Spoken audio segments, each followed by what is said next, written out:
હે બચ્ચાઓ, કેમ છો? મોજમાં, લહેરમાં? ચાલો આજે થોડીક ડિસ્કશનને આપણે આગળ વધારીએ. હવે આજે જે ડિસ્કશન જે કરવાની છે એ આપણો છે દાખલા નંબર 1.8, સ્વાધ્યાયનો દાખલા નંબર છે.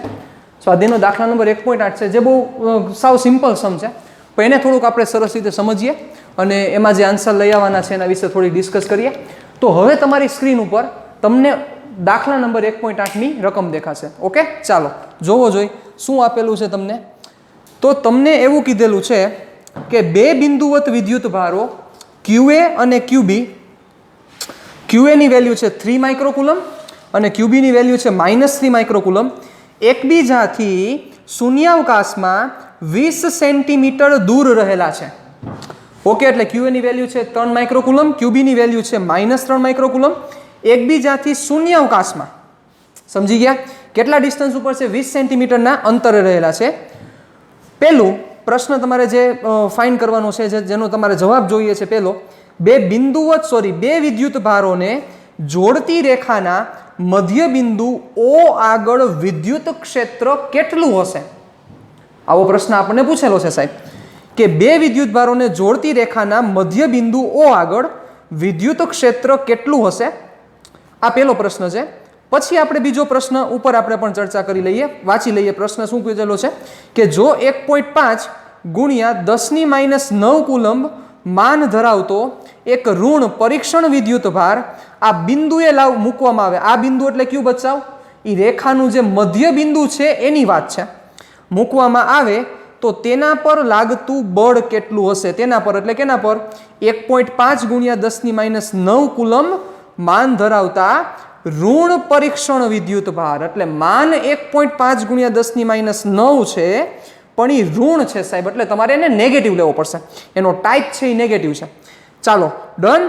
શું શું ડેટા આપેલો છે? ડેટા આપણે લખી લઈએ. QA = 3 માઇક્રોકુલમ, QB -3, એકબીજાથી 20 સેન્ટીમીટર ડિસ્ટન્સ અને 1.5 × 10⁻9 કુલમ. ઓકે, ચાલો તો હવે બોર્ડ ઉપર જોવો. આપણે પહેલા ડેટા મેન્શન કરી દઈએ. ડેટા શું શું છે આપણી પાસે જોવો. આપણને જે આપેલું છે એ વસ્તુમાં સૌથી પહેલા વસ્તુ છે QA, તમને દીધેલો છે 3 માઇક્રોકુલમ. પછી તમને આપેલો છે QB, જે આપેલો છે -3 માઇક્રોકુલમ. એ બંને વચ્ચેનું ડિસ્ટન્સ એટલે R છે 20 સેન્ટીમીટર. અને ઓલો જે વિદ્યુત ભાર દીધેલો છે એને આપણે સ્મોલ q કહી દઈએ. 1.5 ગુણ્યા 10⁻9 કુલમ, પણ કેવા છે તો કે નેગેટિવ લેવાના છે. Okay, done. -1.5 × 10⁻9 કુલમ એ તમારો Q જેટલો વિદ્યુત ભાર છે. ચાલો તો હવે આપણે શું કરવાનું છે? પહેલા QA અને QB ના સેન્ટરે તમારે વિદ્યુત ક્ષેત્ર મેળવવાનું છે. ચાલો તો પહેલા આપણે એની અરેન્જમેન્ટ ડ્રો કરી દઈએ તો શું થશે? ચાલો જોજો, ધ્યાન રાખજો. સપોઝ આ QA અને આ QB. રેડી? ચાલો વેલ્યુ અહીંયા હું લખી દઉં છું. આ 3 માઇક્રોકુલમ છે, કારણ કે એનાથી આપણને ઈઝી પડશે. આ -3 માઇક્રોકુલમ છે. ચાલો આ એને જોડતી રેખા, એમની વચ્ચેનું જે ડિસ્ટન્સ છે એ ડિસ્ટન્સ આપણે સ્મોલ r કીધેલું છે. ઓકે, આને આપણે કઈ અક્ષ લઈ લઈએ? x અક્ષ લઈ લઈએ, જેથી આપણને સમજવામાં ઈઝી રહે. તો આને હું x અક્ષ તરીકે મેન્શન કરું છું. એના સેન્ટરના પોઈન્ટ ઉપર, એટલે કે એક્ઝેક્ટ એના મિડલ પોઈન્ટ ઉપર. ચાલો આ બિંદુ O પર તમારે વિદ્યુત ક્ષેત્ર ગોતવાનું છે. કેટલું ડિસ્ટન્સ થશે? આ ડિસ્ટન્સ થશે r/2, આ ડિસ્ટન્સ થશે r/2. ક્લિયર? કઈ જગ્યાએ ક્ષેત્ર જોઈશે તમારે? એક્ઝેક્ટ O પોઈન્ટ ઉપર ક્ષેત્ર જોઈશે સાહેબ. ડન. ડેટા વેરીફાઈ કરી લેજો. ઓકે, કાંઈ ચેન્જીસ હોય તો એ ચેન્જીસ કરીને પણ તમે સમ આખો કરી શકો છો.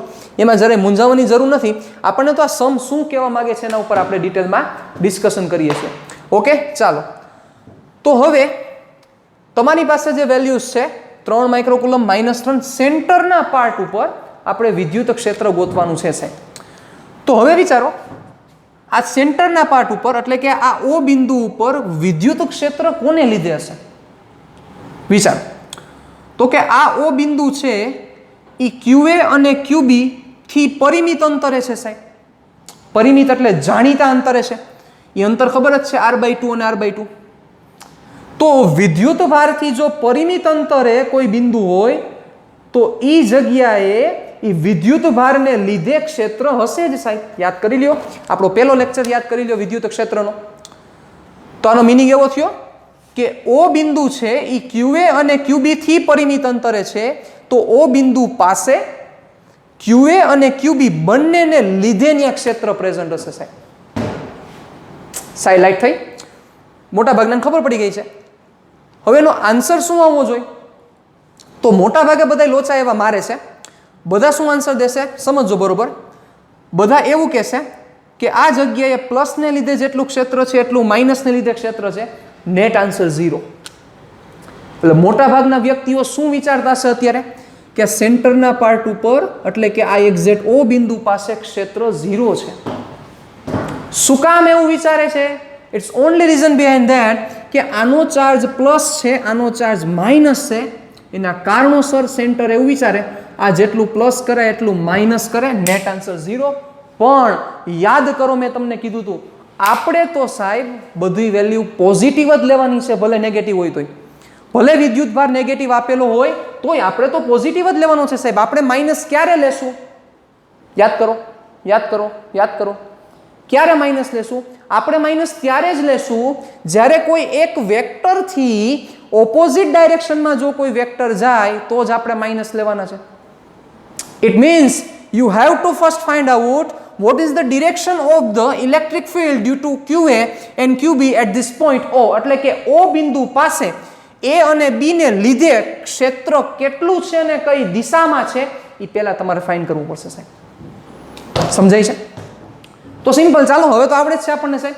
O બિંદુ પાસે તમારે ક્ષેત્ર જોઈએ છે તો કે હા, તો બંનેને લીધે હશે, QA ને લીધે હશે અને સેમ QB ને લીધે હશે. QA ને લીધે ક્ષેત્ર કઈ દિશામાં છે? ચાલો આ બિંદુ QA કેવો છે? પોઝિટિવ છે. તો QA શું કરશે? તો કે ધક્કો મારશે. તમને સમજાણું બેટા મેં આ વેલ્યુ લખવાનું કારણ શું છે? તો તમને સમજાય કે ધક્કો મારશે કે ખેંચશે, કારણ કે બે જ વસ્તુ પોસિબલ છે.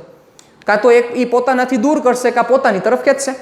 તો વિચારો પોઝિટિવ છે એ શું કરે? પોઝિટિવ O બિંદુ પાસે ધક્કો મારશે એટલે કે O બિંદુ પાસે પોઝિટિવ લીધે ઉત્પન્ન થતું ક્ષેત્ર પોતાનાથી દૂરની તરફ હશે. યાદ છે કે ભૂલી ગયા? તો આના કારણોસર આ ક્ષેત્રને હું આ દિશામાં દેખાડું છું સાહેબ. કોનું ક્ષેત્ર થયું સાહેબ? This is the electric field due to A. ચાલો આઈએ. હાલો હવે કોણ બાકી સાહેબ? બાકી છે QB. યસ. તો QB ની ડિરેક્શન શું થશે? તો સાહેબ QB છે એ માઇનસ છે, તો QB શું કરશે? આ પોઈન્ટને પોતાની તરફ ખેંચશે. મગજ આંકો, ફરીથી બોલી જાઓ. અને જો થોડુંક પણ કન્ફ્યુઝનમાં જતું હોય તો તમારા માટે હું એક વસ્તુ અહીંયા ફરીથી એકવાર ડ્રો કરી દઉં એટલે તમને યાદ આવી જાય. પ્લસનું ફિલ્ડ આ રીતે હોય સાહેબ, યાદ કરી લ્યો. આ તમારે ડ્રો કરવાની જરૂર નથી. મેં તમને આ વસ્તુ ઓલરેડી આપણા સ્ટાર્ટિંગના લેક્ચરમાં ચર્ચા કરી દીધેલી છે. મારો બીજો લેક્ચર હતો ઇલેક્ટ્રિક ફિલ્ડનો, એમાં આપણે ચર્ચા કરેલી છે. યાદ કરો. નેગેટિવનું ફિલ્ડ હશે એ નેગેટિવ પોતાની બાજુ ખેંચતો હોય છે અને પોઝિટિવ છે એ પોતાનાથી દૂર ધક્કો મારતો હશે. યાદ કરો, યાદ કરો, યાદ કરો. છે? હા. તો વિચારો આ બિંદુએ પોઝિટિવે ધક્કો માર્યો તો ઓબ્વિયસ છે નેગેટિવ શું કરશે? કારણ કે આ માઇનસ છે તો શું કરશે? ખેંચશે. જો અહીંયા પોઝિટિવ હોત તો તમે સાચા થઈ જાત, કારણ કે અહીંયા જો પોઝિટિવ હોત તો આ પોઝિટિવ આ O બિંદુને ધક્કો જ મારત ને ભાઈ. સમજાય છે? સમજા? આના કારણોસર હવે આ જે QB ને લીધે જે O બિંદુએ જે ફિલ્ડ છે એ ફિલ્ડની ડિરેક્શન કઈ થશે સાહેબ? QB છે એ O બિંદુને પોતાની સાઈડ ખેંચશે કારણ કે નેગેટિવ છે.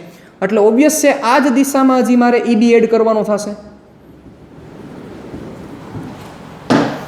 તો ઇટ મીન્સ O બિંદુ પાસે જે આપણે ક્ષેત્રની ચર્ચા કરતા હતા એ બંનેને લીધે છે. કોને કોને લીધે? તો કે EA અને EB બંનેને લીધે. તો હવે આપણે ક્ષેત્ર ગોતવાનું છે સાહેબ. બચ્ચાઓ મળી જશે, મળી જશે આપણને. મરી જશે નહીં, મળી જશે. એક શખ્સ છે એટલે આપણે આઈ કેરેટનો યુઝ કરશું. વેક્ટર લેવાની ખાસ જરૂરિયાત નથી. જ્યારે છેલ્લે આપણે જ્યારે ડિરેક્શન જોતી હશે ત્યારે એમાં ચાલ્યા જશું. નો પ્રોબ્લેમ. લ્યો તો કાંઈ ઇસ્યુ છે નહીં. તો ચાલો આપણે વેક્ટર લઈને જ ડિસ્કશન કરીએ એટલે કોઈને પ્રશ્ન જ ન થાય. બિંદુ O પાસે ઉત્પન્ન થતું પરિણામી વિદ્યુત ક્ષેત્ર. ચાલો તો શું થશે બચ્ચાઓ? તો E વેલ્યુ થશે E is equal to EA plus EB. ચાલો E ની વેલ્યુ કેટલી થશે? યાદ કરો, બિંદુવત વિદ્યુતભારને લીધે ઉત્પન્ન થતા વિદ્યુત ક્ષેત્રનું સૂત્ર યાદ કરો. યાદ છે કે Q/r². યાદ કરો સાહેબ. તો અહીંયા શું મારે પુટ કરવું પડશે? યસ કે Q એટલે QA. પણ બેટા જોવો જોઈએ, QA અને QB ના માન સેમ છે તો આપણે માન જ લેવાના થશે બચ્ચાઓ. તો એના કારણોસર આપણે એક વસ્તુ હજી એક એડ કરી દઈએ. અહીં mode QA is equal to mode QB is equal to Q. Ready? આપણે ધારી લઈએ, કારણ કે આફ્ટર ઓલ આપણે તો અહીં KQ/r² જ લખવાનું થશે. નકર જો તમે QB મૂકશો તો ત્યાં પાછો મોડ લખવો પડશે. વળી આપણે અહીંયા માઇનસ નહીં મૂકીએ તો બધાને લોચા થશે. સમજાય છે હું આવું બોલું છું? જુઓ, આપણું આવું થશે કે નહીં? KQ/r². રેડી? ડિસ્ટન્સ કેટલું થશે? તો કે ડિસ્ટન્સ છે r/2, એટલે બધા શું કરશો? r², r/2 નો સ્ક્વેર એટલે r²/4. છેદનો છેદ ક્યાં જશે? તો કે અંશમાં. એટલે આખું બન્યું આપણું સ્ટેપ આખું આવું થશે 4KQA + r². ચાલો હવે હું જે તમને સમજાવું છું આ વેલ્યુ થઈ. હવે તમારે ડિરેક્શન દેવી પડશે. ડિરેક્શન કઈ બાજુ છે? Positive x side. એટલે શું કરવું પડશે સાહેબ? ઓબ્વિયસ છે i કેપ. ચલો હવે EB KQB અપોન શું થશે સાહેબ? r². એટલે ડિસ્ટન્સ કેટલું થશે? O બિંદુનું QB થી ડિસ્ટન્સ કેટલું થશે? r/2. સ્ક્વેર કરી દો, r²/4. ડિરેક્શન કઈ છે? તો કે આ ડિરેક્શન. હાલો હવે જોજો, તમને સમજાઈ જશે. i cap. હવે જો તમે QB અહીંયા માઇનસ પુટ કર્યા તો આખી આ વસ્તુ ઉડી જશે. લાઈટ થઈ? એના કારણોસર મેં શું લીધું તમને સમજાણું? હું અહીંયા મેં મોડ QA લઈ લીધા, મોડ QB, કારણ કે આ બંનેની વેલ્યુ સેમ છે. કારણ કે આપણે તો અહીંયા સ્ટાર્ટિંગમાં તો વેલ્યુ જ પુટ કરવાની હોય, યાદ કરી લ્યો. અને આપણે શું કીધું હતું? પોઝિટિવ જ લેવાના છે, યાદ કરો, માઇનસ લેવાના જ નથી. તો આ પ્લસ I પોઝિટિવ આ વેલ્યુ થઈ ગઈ ના, એની ડિરેક્શન થઈ. તો વેક્ટરને દેખાડવા માટે બે વસ્તુ જોઈ, એક તો વેલ્યુ જોઈ અને એક ડિરેક્શન જોઈ. તો બે વસ્તુ તમારા આગળ પ્રેઝન્ટ છે. It's very simple. ડન. તો આના કારણોસર મેં અહીંયા Q લીધેલો છે, એટલે હું હવે KQA ની જગ્યાએ હું Q કરી નાખું. તમને પ્રોબ્લેમ ન હોય તો. નો જ હોય ને બચાવ, બધા સમજદાર માણસો છો. ચાલો તો હવે શું થશે? 4KQ/r². 4KQ/r² ભેગું કરો તો શું થશે? 8KQ/r² i cap. ચાલો આ તમારું ઇલેક્ટ્રિક ફિલ્ડ થયું. ઓકે, આગળ વધો. E ઇઝ ઇક્વલ ટુ 8 એટલે 8, K એટલે 9 × 10⁹. Q ની વેલ્યુ કેટલી છે બચાવ? 3 માઇક્રોકુલમ એટલે 3 × 10⁻6 ડિવાઇડેડ બાય r. r કેટલા થશે?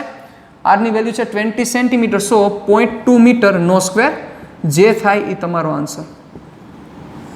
ઓકે, અહીંયા શું પુટ કરવો પડશે? i cap. એટલે અહીંયા આન્સરમાં આવશે i કેપ ન્યૂટન પર કુલમ. રેવડી? આ તમારો આન્સર થશે સાહેબ. હવે આ આન્સર તમારે ફિલઅપ કરવાનો છે, મારે નથી કરવાનો. એની પ્રોબ્લેમ? ડન. ચાલો હવે શું છે? હજી પ્રશ્ન આપણો પૂરો થયો નથી. હવેનો પ્રશ્ન એ છે કે યસ, આ O બિંદુ પર Q જેટલો વિદ્યુતભાર મૂકવામાં આવે. હવેના પ્રશ્નમાં આ O બિંદુ પર આ Q જેટલો વિદ્યુતભાર મૂકવામાં આવે તો તેના પર એટલે કેના પર? તેના પર એટલે આ Q પર. આ Q પર કેટલું બળ લાગશે? તો તમે કહેશો કે સાહેબ હું હવે તમે આ તો હાવ ઈઝી પ્રશ્ન પૂછો તો આવું તો ઘણી વાર કરી ગયા.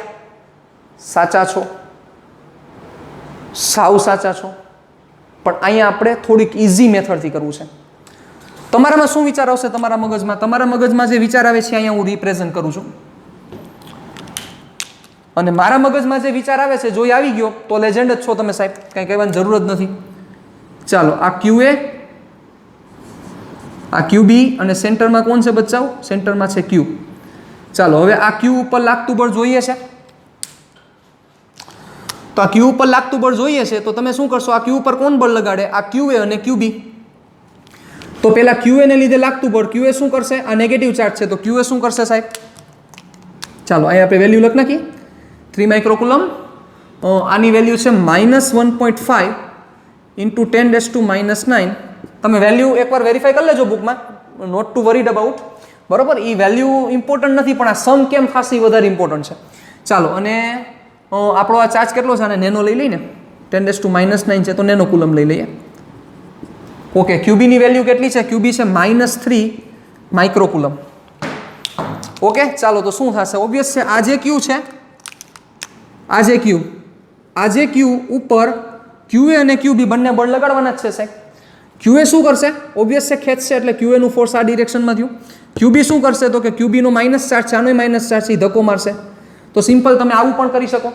પહેલા આનું ફોર્સ લઈ લ્યો, પછી આનું ફોર્સ લ્યો, કે Q1 Q2 by R square. પણ મારે એ નથી કરવું સાહેબ, એ તો કરી જ શકાય. પેલી જગ્યાએ ઊંધું કરો સાહેબ. તમારે આ જગ્યાએ, સાંભળજો મારી વાત, આ જગ્યાએ તમારે આના ઉપર લાગતું બળ જોઈએ છે. તો આ જગ્યાએ તમારા આગળ ક્ષેત્ર છે કે નહીં? એલા ભાઈ, એ તો ફાઇન કર્યું આપણે, જોવો જોઈએ છે કે નહીં આ જગ્યાએ ક્ષેત્ર. યસ, તો કે આ જગ્યાએ મારી પાસે ક્ષેત્ર છે. હવે એ ક્ષેત્રની મને કિંમત ખબર છે, સાથે સાથે મને ડિરેક્શન ખબર છે. તો તમારી પાસે ક્ષેત્ર હોય, મગજ રાખજો, તમારી પાસે ઓલરેડી એક ક્ષેત્ર પડેલું છે અને એ ક્ષેત્રમાં કોઈ વિદ્યુતભાર આવે તો વિદ્યુતભાર જો ક્ષેત્રમાં એન્ટર થાય તો બચાવ એના ઉપર ફોર્સ કેટલું લાગે? હા, કરો યાદ. ક્ષેત્રની અંદર વિદ્યુતભાર એન્ટર થાય તો વિદ્યુતભારિત કણ પર કેટલું બળ લાગતું હશે? ફોર્મ્યુલા E વાળું, Q વાળું અને એમાં F આવે. Yes, F is equal to Q. Yes, આ Q ઉપર કેટલું બળ લાગતું હશે? Q into E. You have the value of E. તમારી પાસે E ની કિંમત છે સાહેબ, તમારે F ફાઇન્ડ કરવાનું છે. થઈ ગયા નવરા? છે કાંઈ સમમાં? એટલે ઓલી રીતે પણ કરી શકો, યુ આર નોટ રોંગ. કરો તો પણ માર્ક્સ પણ પૂરા મળે, એમાં કાંઈ ફેરફાર ન થાય. પણ આપણે આ રીતે કરીએ કારણ કે E ઓલરેડી પડેલો છે.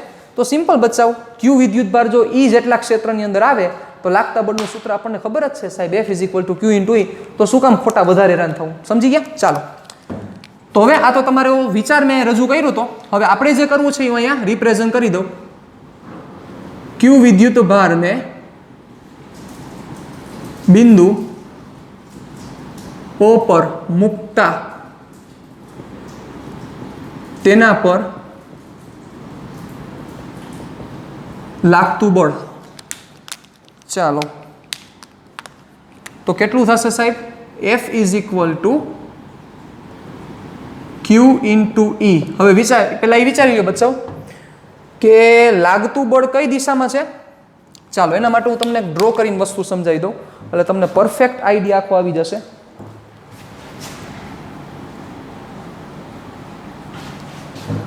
ચાલો, ડ્રો કરીને તમારી સામે રિપ્રેઝન્ટ કરી દઉં છું. આ QA, આ QB. ચાલો, વચ્ચે કોણ છે ભાઈ? આ Q. હાલો, ક્ષેત્ર આ દિશામાં છે. પણ બેટા વિચારો, ક્ષેત્ર આ દિશામાં છે પણ આ જે ચાર્જ છે એ નેગેટિવ ચાર્જ છે. વેલ્યુ કેટલી છે? -1.5 નેનો કુલમ. અહીંથી આપણે આગળ વધીએ તો Q ઉપર લાગતું બળ કેટલું થશે એના વિશે આપણે ચર્ચા કરીએ છીએ. તો ચાલો, તો શું થશે? F ઇઝ ઇક્વલ ટુ આપણું જે ફોર્મ્યુલા છે એ ફોર્મ્યુલાને આપણે મૂકી દઈએ તો શું થાય? F is equal to Q into E. હવે બેટા વિચારો, Q નો ચાર્જ નેગેટિવ છે. હવે Q નેગેટિવ હોય, ક્ષેત્રની દિશા આમ છે, Q નેગેટિવ છે, તો યાદ કરો કે લાગતું જે બળ હોય એ બળ ક્ષેત્રની વિરુદ્ધ દિશામાં હોય. જ્યારે નેગેટિવ ચાર્જ હોય ત્યારે જે લાગતું બળ છે એ ક્ષેત્રની વિરુદ્ધ દિશામાં હશે. તો લાગતું બળ કઈ દિશામાં થયું સાહેબ? ઓબ્વિયસ છે, આ દિશામાં. હા કે ના? યસ ઓર નો? ચાલો, તો હવે મારે શું કરવું પડશે? તો સિમ્પલ છે, F ઇઝ ઇક્વલ ટુ હું અહીંયા Q ઇન્ટુ E પુટ કરું. જો Q ની વેલ્યુ અહીંયા માઇનસ મૂકીશ, જે આપણે મૂકવાની નથી, આપણને ખબર જ છે કે આપણી રીતના કરતા નથી. આપણે શું કરીએ છીએ? અહીંયા વેલ્યુ લખીએ છીએ અને વેક્ટર જો ઓપોઝિટ હશે તો માઇનસ કરીએ છીએ. તો આપણે શું કરશું? એ જ કન્ડિશન એપ્લાય કરીએ. આપણે અહીંયા વેલ્યુ લખીએ એટલે અહીંયા હું મોડ Q કરી નાખું છું. પણ હવે જે ડિરેક્શન છે, F ની જે ડિરેક્શન છે એ E થી ઓપોઝિટ ડાયરેક્શનમાં છે બચાવ. કારણ કે Q છે એ નેગેટિવ ચાર્જ છે, તો F ની ડિરેક્શન E થી ઓપોઝિટમાં છે. તો શું કરવું પડશે? વિચારો. ચાલો, સમજી ગયા મારી વાત? જો તમે અહીંયા મોડ Q લઈ લીધો કે જે આપણે લેવાનો જ છે સાહેબ, એમ જ આપણે કરીશું. અહીંયા મોડ Q લઈ તો લાગતા બળની દિશા છે એ ક્ષેત્રથી વિરુદ્ધ દિશામાં, એટલે ઓબ્વિયસ છે મારે અહીંયા શું પુટ કરવું પડે? Minus E. સમજી ગયા મારી વાત હવે કે નહીં? કારણ કે લાગતું બળ છે ક્ષેત્રની વિરુદ્ધ દિશામાં છે. ચાલો, આ માથાકૂટમાં ન પડવું હોય, સપોઝ તમને એમ થાય કે સર આવી માથાકૂટમાં નથી પડવું, તો તમે આમ પણ કરી શકો. ચાલો, એને પેરેલલ હું બીજી વસ્તુ તમને રિપ્રેઝન્ટ કરી દઉં કે આની પેરેલલ તમે આમ પણ કરી શકો. લાગતા બળનું પહેલા માન ગોતી લ્યો સાહેબ. રેડી? માન ગોતી લ્યો. F is equal to mode F is equal to Q into E. Ready? પહેલા અહીંયા માન ગોતી લ્યો, Q ની વેલ્યુ મૂકી દો, E ની વેલ્યુ મૂકી દો. હાલો આ મોડ મળી ગયો. હવે એની તમારે દિશા મેન્શન કરવાની છે. તો દિશા કઈ બાજુ છે? યસ, આપણે આને કેવો લીધો છે? તો કે આઈ કેપ લીધો છે, જોવો જોઈએ. એટલે કે એક્સ એક્સિસ લીધી છે આપણે, એટલે આ આઈ કેપ થયો. તો બળ આ દિશામાં છે તો શું કરવું પડશે? માઇનસ આઈ કેપ. સિમ્પલ છે. તો અહીંયા લખી નખાય, અહીં ક્યુ ઋણ હોવાથી એફ ઇઝ ઇક્વલ ટુ જે કંઈ પણ વેલ્યુ આવે પછી છેલ્લે તમારે લખી નાખવાનું માઇનસ આઈ કેપ ન્યૂટન. આમ પણ ચાલે. અને એમ ન કરવું હોય તો અહીંથી જ કન્ટિન્યુ કરો, કાંઈ ઇસ્યુ નથી. એટલે આ મેં તમને બે પેરેલલ વે રિપ્રેઝન્ટ કરેલા છે. તમને ગમે એ રીતે તમે કરી શકો છો. રાજાને ગમે રાણી હોય છે, તમને ખબર જ છે. ચાલો, તો હવે અહીંયા હું આ રીતે આગળ વધું છું. તમે આ રીતે પણ આગળ વધી શકો. બે સાચું છે, તમને જે ઠીક લાગે તમે કરી શકો છો. ક્યુ ઇન્ટુ ઈ, ઈની વેલ્યુ શું મળશે બચ્ચાઓ? ઈની વેલ્યુ મળશે અહીંયા કંઈક છે, તમને મળશે આઈ કેપ મળશે. એટલે ઈ વેલ્યુ અહીંયા પુટ કરી દો. ચાલો, અહીંયા આપણે ક્યુની વેલ્યુ પુટ કરી દેવાય ને. અહીં વેલ્યુઝ તમારે બધી પુટ કરવાની છે સાહેબ. ઓકે, માઇનસ અહીંયા શું કરવું પડશે? અહીંયા આગળ આપણે માઇનસ લેવા પડશે ને અહીંયા આઈ કેપ. એટલે જે વેલ્યુ આવશે આવી કંઈક આવશે. પહેલા માઇનસ આવશે, પછી અહીંયા વેલ્યુ પુટ કરવી પડશે અને આઈ કેપ ન્યૂટન. રેડી? આ તમારો આન્સર થશે. એની પ્રોબ્લેમ ડન. તો બહુ સિમ્પલ સમ હતો, પણ આને સરખો સમજવો જરૂરી છે. નકર આપણે મેઇન પ્રોબ્લેમ આપણો ક્યાં થાય બચ્ચાઓ? આપણે દિશામાં પ્રોબ્લેમ થાય. રેડી? એટલે આ વસ્તુને ખાસ તમારે મેન્શન કરવાની છે. આ વસ્તુને ખાસ તમારે મગજમાં ઉતારવાની છે. ડન? તો સાવ સિમ્પલ એક સમ છે. વિદ્યુત ક્ષેત્ર ગોઈતું સેન્ટરના પાર્ટ ઉપર. એ વસ્તુ ન ભૂલતા, સેન્ટરે 0 ન થાય બેટા, કારણ કે મોટા ભાગે આ લોચા મારે જ છે. હજી આપણે જે નેક્સ્ટ લેક્ચર્સમાં, જે નેક્સ્ટ લેક્ચરમાં આપણે ડિસ્કશન કરવાના છીએ એમાં આ વસ્તુ વિશે હજી આપણે ડિટેલમાં ડિસ્કશન કરશું. એટલે આ વસ્તુને ખાસ મગજમાં ક્લિયર કરી રાખજો. તમે આખી વસ્તુ તમારી બુકમાં લખી લેજો. આ બધું કાંઈ લખવાની જરૂર નથી, આ તો તમને સમજે એના માટે આપેલું હતું. રેડી? પણ આખી વસ્તુ ઓમાં બે મેથડ છે, જે સારી લાગી તમારી. ડન? નેક્સ્ટ ટાઈમ મળીશું ત્યારે આવા એક મસ્ત સમ સાથે પાછા આગળ વધીશું. Thank you.